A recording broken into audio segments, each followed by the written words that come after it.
humanos. Essa aula é uma aula muito rica e eu acabei dividindo ela em duas aulas então. Então nós vamos tratar hoje sobre a criação dos seres humanos e na próxima aula nós continuaremos tratando sobre isso. Mas como tem sido de costume, hoje nós não vamos ler o capítulo 1 de Gênesis, nós leremos o capítulo 2. Então convido os irmãos a abrirem a Bíblia em Gênesis capítulo 2 para que possamos fazer a leitura.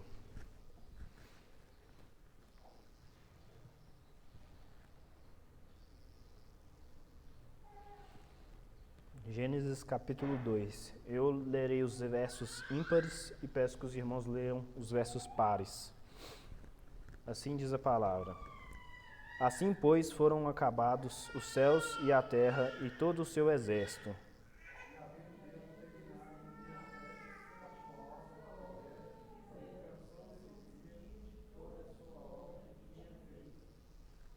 E abençoou Deus o sétimo dia e o santificou, porque nele descansou de toda a obra que como Criador fizera.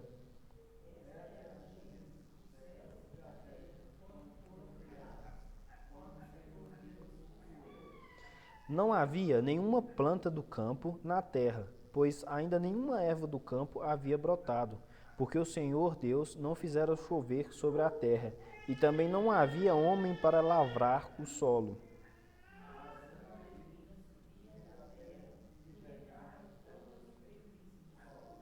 Então formou o Senhor Deus ao homem do pó da terra, e lhe soprou nas narinas o fôlego de vida, e o homem passou a ser alma vivente.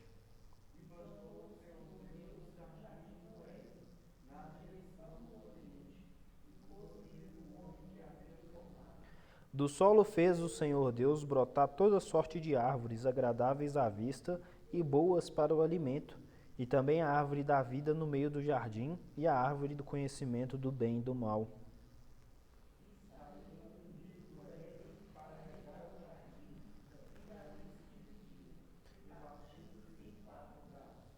O primeiro chamava-se Pison, é o que rodeia a terra de Ávila, onde há ouro.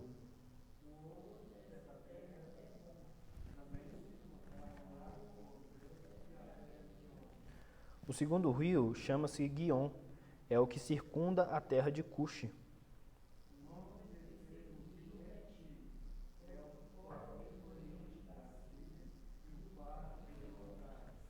Tomou, pois, o Senhor Deus ao homem e colocou no jardim do Éden para cultivar e o guardar.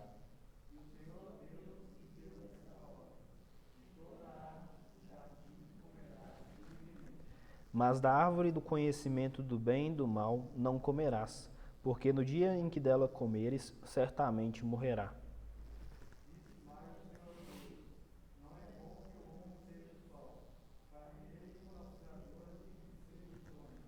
Havendo, pois, o Senhor Deus formado da terra todos os animais do campo e todas as aves do céu, trouxe-os ao homem para ver como esse lhe chamaria. E o nome que o homem lhe desse a todos os seres viventes, este seria o nome deles.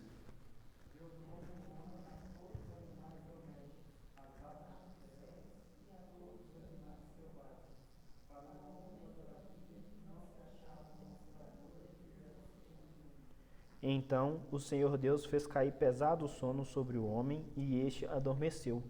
Tomou uma das suas costelas e fechou o lugar com carne.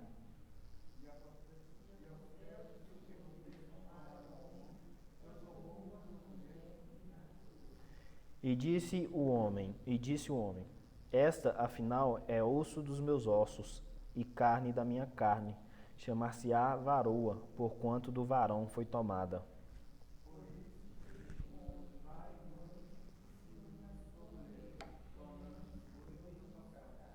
Ora, um e outro, o homem e a mulher, estavam nus e não se envergonhavam. Vamos orar, irmãos. Senhor Deus e Pai, graças te dou por essa palavra que lemos. Abre os nossos corações e a nossa mente para o entendimento, ó Pai. Fale conosco. Em nome de Jesus. Amém. Antes de entrarmos na nossa aula propriamente, vamos fazer o nosso resumo, como nós temos feito de costume nas nossas aulas.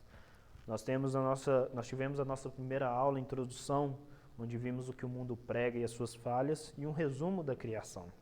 Na nossa segunda aula, a Bíblia e a história, vimos a historicidade da Bíblia e que o que a Bíblia relata é verdadeiro, pois foi escrito por um Deus que não pode mentir.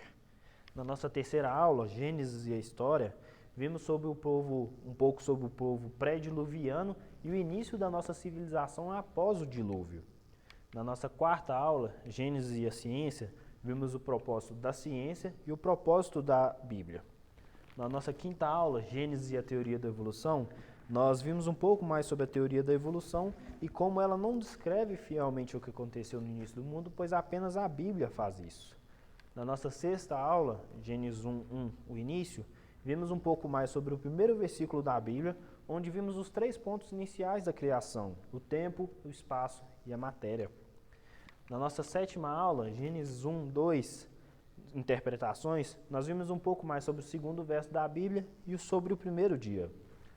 Na nossa oitava aula, Gênesis 1:2, duas criações, vimos um pouco mais sobre como Gênesis 1 e Gênesis 2 não são duas criações diferentes, mas são relatos que se complementam para dar um maior detalhe sobre a criação, diferente de como algumas pessoas pensam que são duas criações diferentes. Na nossa nona aula, a duração dos dias de Gênesis, nós vimos um pouco como tanto a ciência como a linguística usada pelo escritor mostra que são dias literais de 24 horas os dias de Gênesis. Na nossa 10ª aula, a divisão dos dias em Gênesis, vimos um pouco de detalhe de cada um dos acontecimentos nos dias da criação. Na nossa 11ª aula, a criação dos corpos celestes, nós vimos um pouco sobre todos os astros, o Sol, a Lua, tudo que está no nosso universo.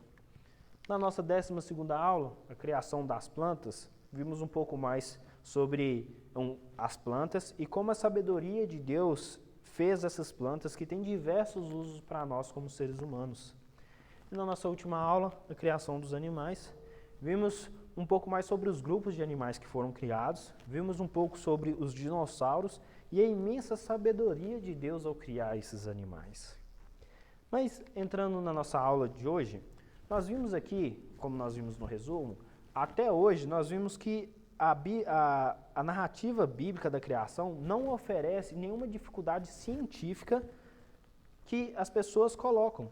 A estrutura do texto da Bíblia e a riqueza de detalhes que ele tem, eles nos oferecem um referencial perfeitamente confiável. Dentro desse referencial é que nós queremos avaliar essa parte da criação do ser humano. Os detalhes da criação do ser humano, descritos em Gênesis tanto 1 e 2, eles oferecem pontos relevantes para nós sobre os seguintes temas: de onde viemos, quem nós somos, para que estamos aqui e qual deve ser a nossa relação com a natureza ao nosso redor. Só uma observação, irmãos, para essa pergunta, para que estamos aqui, na parte do meio do boletim tem a primeira pergunta do Catecismo Maior de Westminster, né? Qual que é o fim principal do homem? Então, peço que os irmãos após deem uma olhada, que é muito interessante. Mas todos esses temas, eles estão relacionados com aquilo que nós podemos chamar de cosmovisão. Mas o que é cosmovisão? Cosmovisão é o meio que cada indivíduo, como eu e como vocês, percebemos o mundo e o universo ao nosso redor. Mas antes de tratarmos desses temas, a gente precisa de dizer algo sobre as informações que nós recebemos constantemente em respeito à relação da teoria da evolução.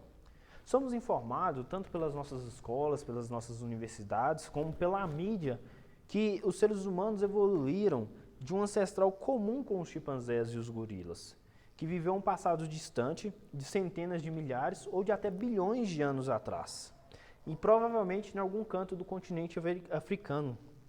Toda essa informação nos é passada como um fato, e não como uma teoria. E, infelizmente, muitas pessoas aceitam isso como fato para elas mesmas. Mas a teoria da evolução humana não é nada mais do que uma teoria. Ela é uma teoria. E uma teoria só deixa de ser teoria quando ela é comprovada. E não foi comprovada até os dias de hoje e não será. Também há muitas interpretações relacionadas ao relato do ser humano em Gênesis. Algumas pessoas acreditam que Adão e Eva não foram 2 indivíduos reais, mas sim uma referência generalizada de todos os seres humanos. Outros sugerem que o relato bíblico trata de duas criações, como nós já vimos, nós tivemos uma aula específica sobre isso. Algumas pessoas acreditam que ali são duas criações. Outras sugerem que Deus criou Adão e Eva no jardim e os hominídeos, que são supostos antepassados dos seres humanos, segundo a teoria da evolução, fora do jardim. Contudo, existe apenas uma interpretação correta, consistente com o relato bíblico de Gênesis 1 e 2. Como também, não só para o relato de Gênesis 1 e 2, como também para toda a Bíblia. Apenas uma interpretação correta. E essa interpretação é a interpretação literal dos textos. Literal dos textos. Qualquer outra interpretação vai comprometer ou a veracidade do relato de Gênesis, ou o ensino da Escritura, ou ambos. Então, para isso é importante nós fazermos um estudo detalhado dos dois textos que mencionam a criação dos seres humanos, encontrados em Gênesis, tanto no capítulo 1 capítulo 2. Comecemos pelo primeiro capítulo. Vamos ler Gênesis 1, 26 e 27. Só voltar um pouco à Bíblia. Diz assim: Também disse Deus: façamos o homem à nossa imagem, conforme a nossa semelhança. Tenha ele domínio sobre os peixes do mar, sobre as aves do céu, sobre os animais domésticos, sobre toda a terra e sobre todos os répteis que rastejam pela terra. Criou Deus, pois, o homem à sua imagem, a imagem de Deus o criou. Homem e mulher os criou. Gênesis capítulo 1, ele oferece uma narrativa compacta da criação do ser humano. É uma coisa bem objetiva. É como se o texto nos apresentasse um resumo da criação do ser humano. Como nós já vimos nas nossas aulas anteriores, é usado dois verbos, o verbo bará e o verbo assá, que são os verbos que são utilizados. Novamente, o bará significa trazer algo à existência daquilo que ainda não foi criado, que ainda não existe, e o assá significa trazer algo à existência daquilo que já existe. Essas duas palavras, elas são usadas nessa passagem, demonstrando que os seres humanos foram feitos do que aquilo que Deus já havia criado anteriormente, que é o pó da terra. Deus já havia, então Deus assar o ser humano do pó da terra. Como também daquilo que Deus estava trazendo à existência naquele momento, que é o fôlego de vida. Então Deus sopra o fôlego de vida nas narinas dos seres humanos. Então Deus bará o fôlego de vida. Nós não somos frutos, então, irmãos, de processos aleatórios que teriam supostamente ocorrido ao longo de milhões ou bilhões de anos. No entanto, há ainda outro ponto muito importante a ser destacado no uso do verbo assar. Além do relato de Gênesis informar corretamente a origem da nossa estrutura biológica, que nós somos formados do pó da terra, ele também nos informa algo mais sobre a nossa origem. No verso 26, nós somos informados que nós somos criados à imagem e semelhança de Deus. Em outras palavras, fomos criados como uma imagem e semelhança de algo já existente, uma imagem e semelhança do próprio Deus. Por essa razão, Deus diz: façamos. Mas nós precisamos entender, irmãos, o significado desses dois termos, imagem e semelhança. As duas palavras usadas no hebraico para imagem é o tzlem e para semelhança é o demut. Elas não são sinônimas. Isto é, elas não possuem o mesmo significado. A palavra tzlem, que é essa primeira, ela é proveniente da palavra hebraica que se traduz por projetar uma sombra ou produzir uma sombra. Aí eu quero que os irmãos imaginem a sua sombra sendo projetada pelo sol, pela luz do sol, no chão ou em uma parede. Aí eu trouxe uma imagem apenas para ilustrar. Imaginem essa sombra. Essa sombra, ela tem a sua imagem, ela tem a sua tzlem. Mas, obviamente, ela não teria todos os detalhes das suas características, da sua fisionomia. Mas ela seria a sua sombra. Esse é o significado da palavra tzlem. Somos sombra de quem Deus é. Nós não somos Deus. Somos apenas a sua sombra. Observe também que a sombra ela não tem existência por si só. ela precisa de algo existir para que ela exista. Assim também é com o ser humano. O ser humano possui a sua existência na existência de Deus, mas não para sermos apenas a sombra de quem Deus é. Deus nos formou também para a sua semelhança, como nós vimos. Essa palavra representa algo mais específico. Vamos abrir nossas Bíblias em Isaías 40, 18.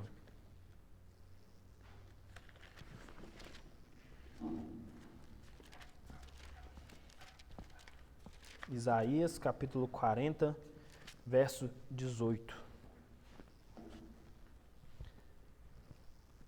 Eu vou ler e peço que os irmãos acompanhem. Diz assim: com quem comparareis a Deus? Ou que coisa semelhante confrontareis com Ele?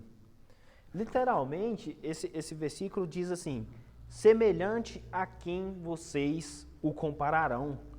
A pessoa de Deus, ela pode ser comparada com muitas coisas que nós conhecemos. E aí eu peguei uns textos bíblicos, nós não vamos ler ele, mas se os irmãos quiserem verificar depois, é muito bom e importante. Mas, por exemplo, no Salmo 46, 1, Deus é o nosso refúgio e nossa fortaleza.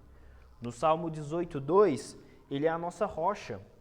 No Salmo 59, 16, Ele é o nosso abrigo.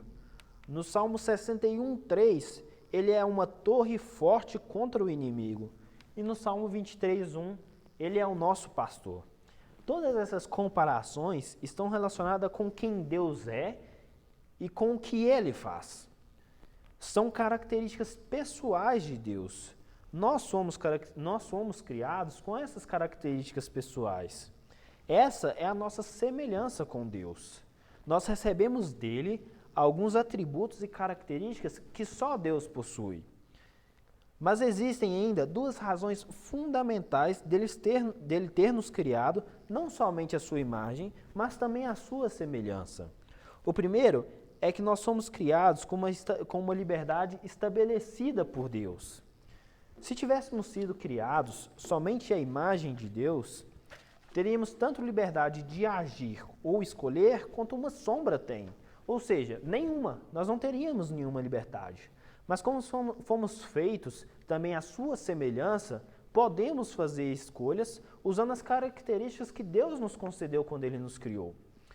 O segundo ponto que é importante é que tanto a imagem quanto a semelhança, ela apontam para o Criador. Tanto, então, a nossa imagem quanto a nossa semelhança com Deus, ela aponta para o Criador, para Deus. As características e capacidades que possuímos não são de como objetos inanimados ou de plantas ou animais. Elas são características e capacidades do Criador. Somente um Deus que as possui poderia ter dado ela para nós. Então, somente um Deus que tivesse essas características que poderiam ter dado ela para nós. Porém, o pecado, ele distorceu essa semelhança que nós temos com Deus. Nós continuamos tendo essa imagem de Deus, porque Deus nunca deixará de ser quem Ele é, mas nós não possuímos mais a semelhança com Deus. Nossa semelhança está distorcida.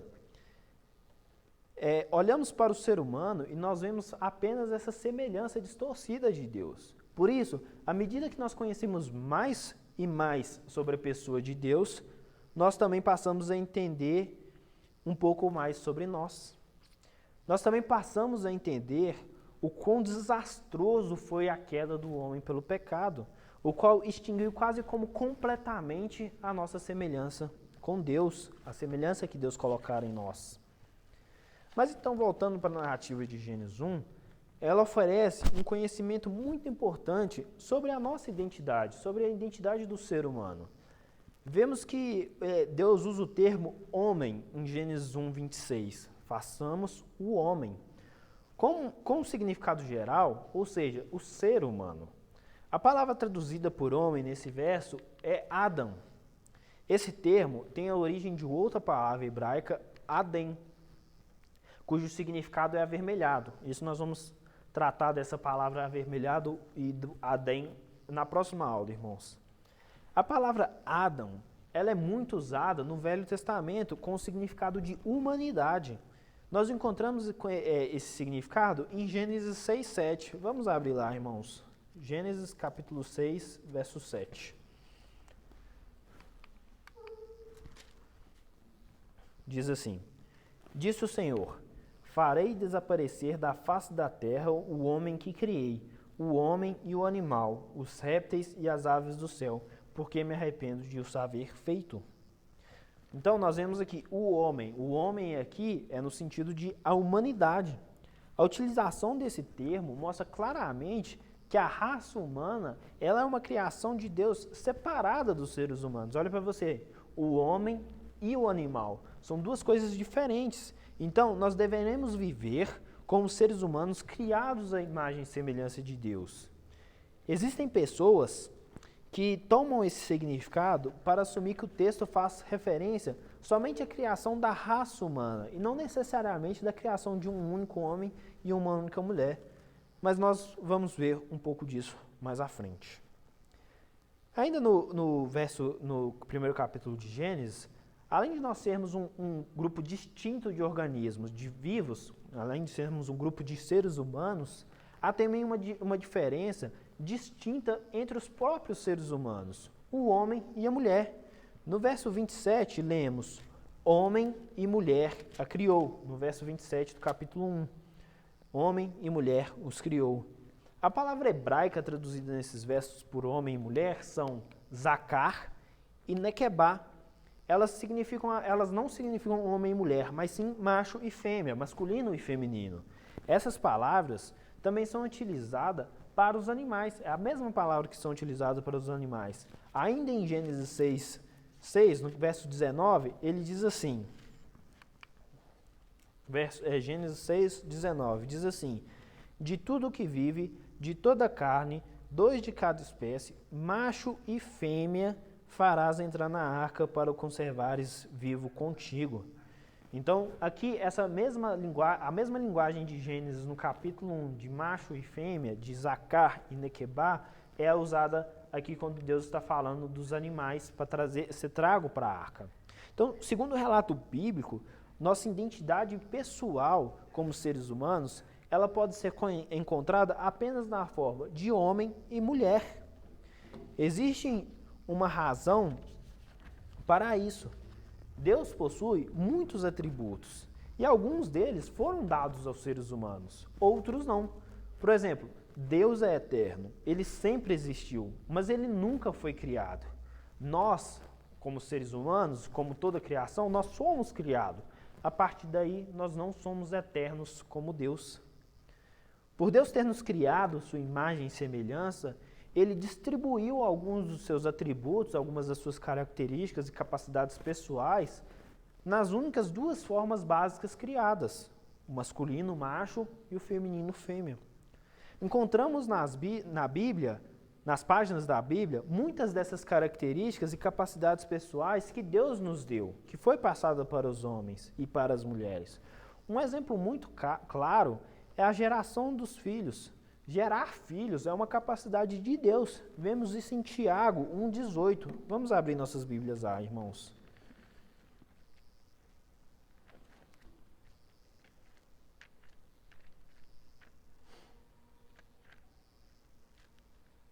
Tiago, capítulo 1, verso 18.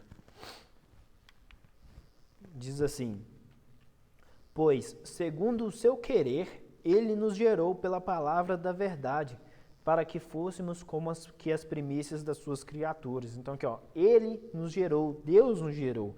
Gerar filhos é uma capacidade de Deus dada aos seres humanos. Mas temos que lembrar que os seres humanos, sozinhos, nós não somos capazes de gerar filhos. São necessários os 2 para que o processo de geração de uma nova vida possa acontecer. Precisa de um homem e de uma mulher. Percebemos também que Deus não distribuiu igualmente essas características e capacidade entre os homens e as mulheres.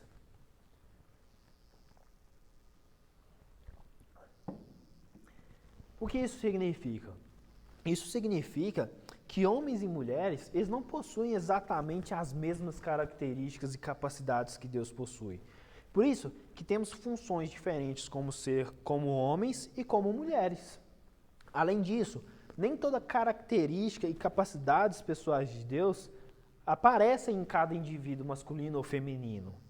Alguns têm umas, outras têm outras, e o conjunto de todos os seres humanos que deveria refletir perfeitamente a imagem e a semelhança de Deus.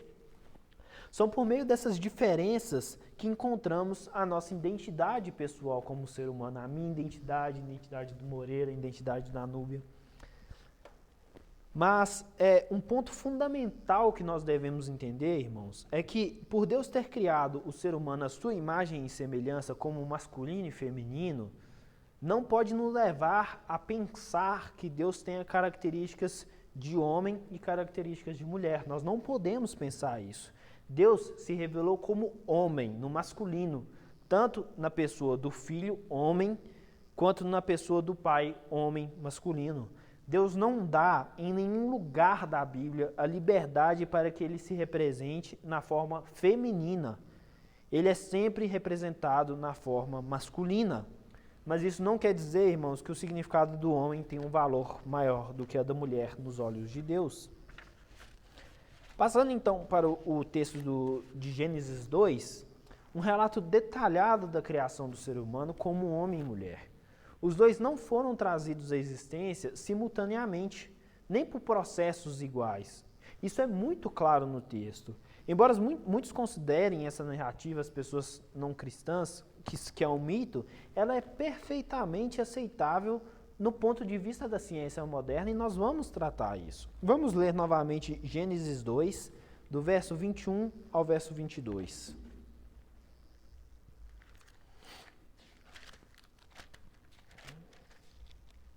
Gênesis 2, 21 a 22. Diz assim: Então o Senhor Deus fez cair pesado sono sobre o homem, e este adormeceu. Tomou uma das suas costelas e fechou o lugar com carne. E a costela que o Senhor Deus tomara ao homem, transformou-a numa mulher e lhe a trouxe. Esse texto ele é muito rico em detalhes científicos. E a gente observa que a nomenclatura científica ela não ocorre porque o texto visa educar qualquer pessoa, independente da sua cultura, do seu nível social ou econômico. Essa é a narrativa e ela faz com grande precisão e com grande facilidade para a gente compreender. Então vamos por partes, irmãos, na criação da mulher. Primeira coisa que Deus faz, Deus fez o homem cair num sono profundo. Mas a gente se pergunta duas coisas com isso. Por quê e como?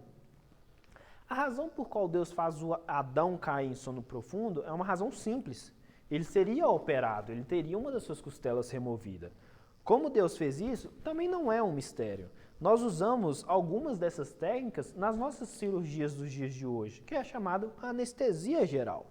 Anestesia, irmãos, ela vem da palavra grega anaetesis, que significa sem sensação, sem sentir.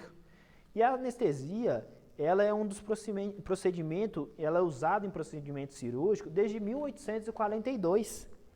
Mas, embora esse método ele já é conhecido desde o povo da Mesopotâmia, como os sumérios, os babilônicos, os medos persas, os egípcios, os chineses, todos eles conheciam esse método de anestesiar. A anestesia, ela faz com que o paciente caia num sono profundo, bloqueando temporariamente o seu sentido. Então, a anestesia, ela tira essa habilidade de sentir do ser humano enquanto ele está dormindo.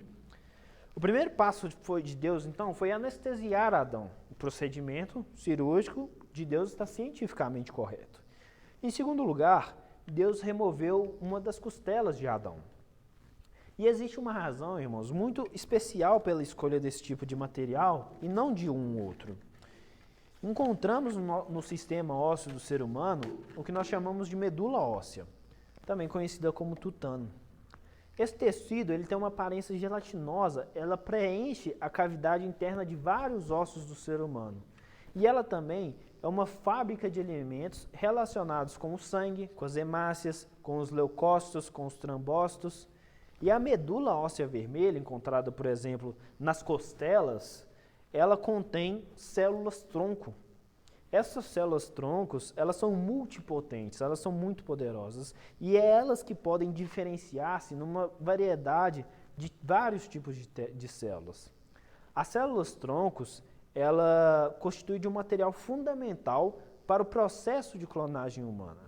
Como o objetivo principal de Deus era trazer à existência um outro ser vivo semelhante a Adão, ele usou as células-troncos encontradas na medula óssea de Adão para trazer a criação Eva. Então, o segundo passo de Deus foi colher o material genético do local necessário e o local certo para trazer a criação de Eva. Então, cientificamente, está correto também. Então, o terceiro ponto é: o Senhor fechou o lugar da costela removida com carne. Essas cirurgias de reconstrução são conhecidas como cirurgias plásticas. E elas são conhecidas, elas eram feitas na Índia 800 anos antes de Cristo. Já haviam cirurgias assim. Esse é um procedimento muito comum nesses tipos de cirurgia, que é chamado de autotransplantação, onde tecidos ou órgãos ou proteínas de uma parte do corpo, elas são colocadas em outra parte. Esse tipo de cirurgia é utilizado muito frequentemente para minimizar ou eliminar o risco de deformidades físicas. Então, o terceiro passo de Deus foi utilizar desse processo para eliminar qualquer deformidade física que poderia aparecer em Adão por causa da perda da sua costela. Então, um outro procedimento cirúrgico correto e cientificamente. Em quarto lugar, Deus transforma a costela que ele removera de Adão, um material genético, e ele transforma essa costela em uma mulher. Como eu falei agora há pouco, células-troncos são o material básico necessário para o processo de clonagem de um novo ser vivo a partir do material de um doador. O processo de clonagem, propriamente dito, nada mais é do que a produção de um novo indivíduo criado a partir do material genético do doador. Animais e plantas, irmãos, eles são clonados frequentemente ao redor de todo o mundo. Então, Adão foi o doador que gerou a Eva. Então, o quarto passo foi Deus utilizar o material genético de Adão para produzir um ser semelhante a ele. Ele pegou a costela de Adão, onde tinha um material genético, e fez um ser semelhante para ele. Então, esse procedimento genético adotado está cientificamente correto. E em quinto e último lugar, irmãos, na criação da mulher, Deus transforma o material genético masculino em material genético feminino. O ser humano, ele possui um par de cromossomos responsável pela determinação do seu sexo. Masculino e feminino são as duas únicas possibilidades que podem ser produzidas por esses cromossomos. Seres humanos do sexo masculino, eles possuem um par XY. Seres humanos do sexo feminino possuem um par XX. Eu trouxe uma imagem para ilustrar para os irmãos. O cromossomo Y do ser humano, que o homem tem, ele possui cerca de 60 milhões de pares de base. E esse cromossomo Y, ele é passado de pai para filho. O cromossomo X, que é o da mulher, e o homem também tem, ele possui cerca de 153 milhões de pares de base. Sendo que a mãe possui o par de cromossomo XX e o pai XY, a gente pode perceber que é o material genético do pai que determina o sexo da criança quando ela for nascer. A mãe contribui apenas com um dos dois cromossomos que ela tem, um dos dois X que ela tem. Já o pai pode contribuir tanto com o X que ele tem ou com o Y. Adão foi criado com um par X e com um par XY. Então ele era do sexo masculino. Para que Eva fosse criada, Deus apenas precisaria duplicar esse X que já estava em Adão para que então gerasse o XX e fosse formada uma mulher. Esse procedimento de alteração genética é muito conhecido pela ciência como engenharia genética. Então, o último passo de Deus foi duplicar geneticamente esse cromossomo X de Adão para que se gerasse uma mulher. Então, o procedimento genético está cientificamente correto. Então, nós vemos, irmãos, que a criação da mulher, com a nossa ciência atual, o relato bíblico, o relato que está na Bíblia, ele pode ser provado cientificamente. E em relação à mulher, especificamente a Eva, irmãos, tem um dos estudos mais relevantes sobre a origem humana, foi feita por uma mulher chamada a doutora, né, Rebecca Kahn, do Departamento de Biologia da Universidade da Califórnia. E ela fala, não, é um fato conhecido, irmãos, que dentro da célula do nosso corpo existem organelas que são subunidades especializadas em uma função. E uma dessas organelas é chamada de mitocôndria. A mitocôndria, ela é uma estrutura que converte a energia química recebida dos alimentos em forma de energia que a célula possa utilizar. Então ela pega essa energia química e transforma em energia que nossas células dentro do corpo podem usar. E dentro dessa mitocôndria existe o DNA mitocondrial, que é essa parte vermelha aqui que os irmãos podem perceber. Esse é o que nós chamamos de DNA mitocondrial. No caso dos seres humanos, o DNA mitocondrial ele é passado de geração por geração, mas nós recebemos somente pela nossa mãe. Somente a mãe que passa esse DNA mitocondrial. Então, eu e você, nós temos o DNA mitocondrial que nós recebemos da nossa mãe e não do nosso pai. Então, o que a doutora Rebecca fez? Ela estudou o DNA de 147 indivíduos diferentes, de 5 populações geográficas de todo o nosso planeta e concluiu que todos esses indivíduos de diferentes locais, de diferentes culturas, todos eles possuíam um DNA igual, um DNA idêntico.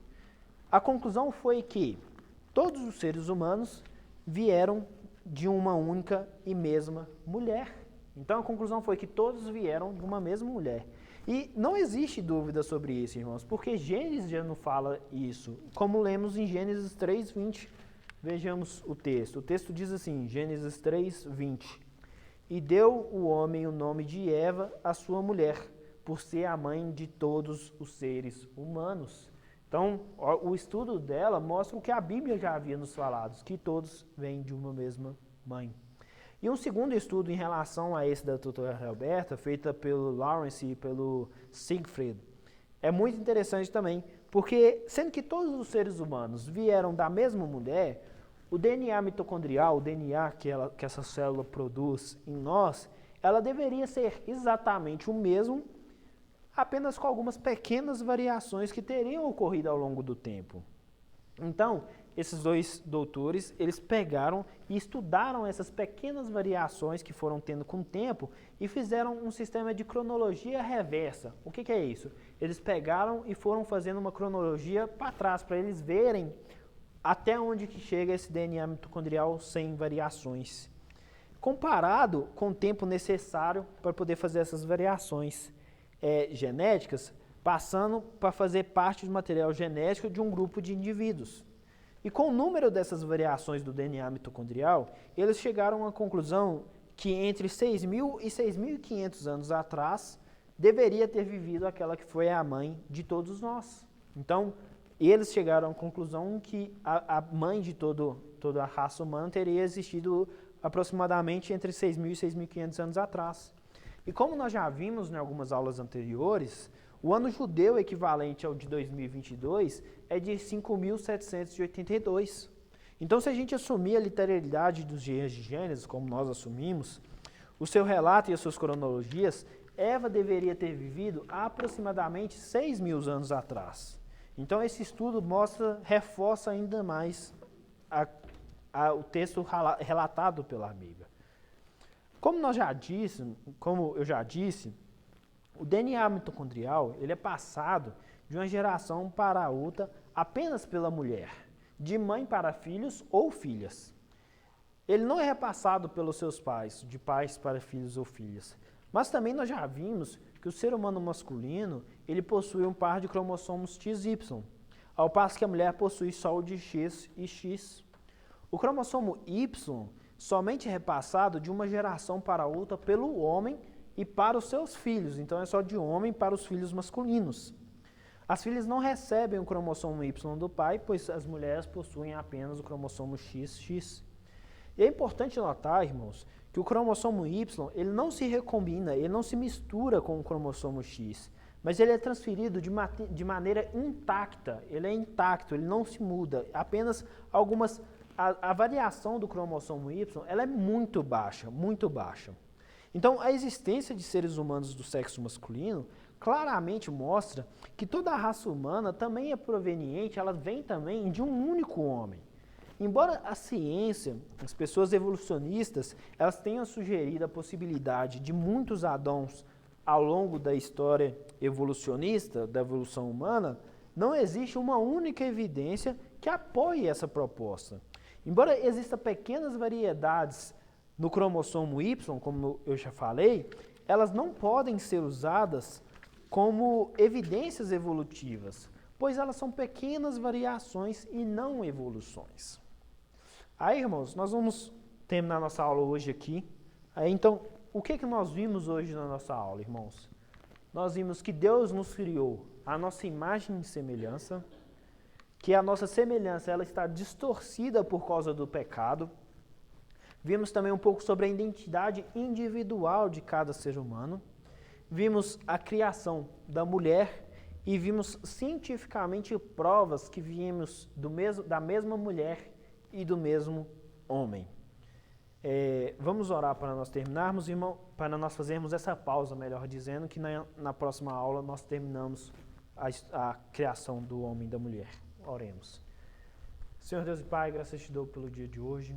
Te agradecemos por esse estudo que tivemos, ó Pai. Te agradecemos, ó Pai, porque o Senhor nos ensina diariamente mais sobre o Senhor e sobre nós mesmos, ó Pai. Dê-nos sabedoria para que possamos estar entendendo essas coisas, ó Pai. Em nome de Jesus. Amém. Irmãos, alguns breves avisos para terminarmos. Só colocar no boletim. Moreira, você está com o boletim aí? Presta, por favor.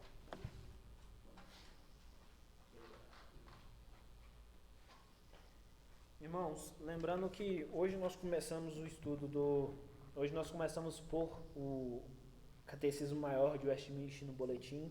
São perguntas, é um documento que nossa igreja usa, então recomendo que os irmãos leiam. É um documento muito rico e que pode transmitir muito conhecimento.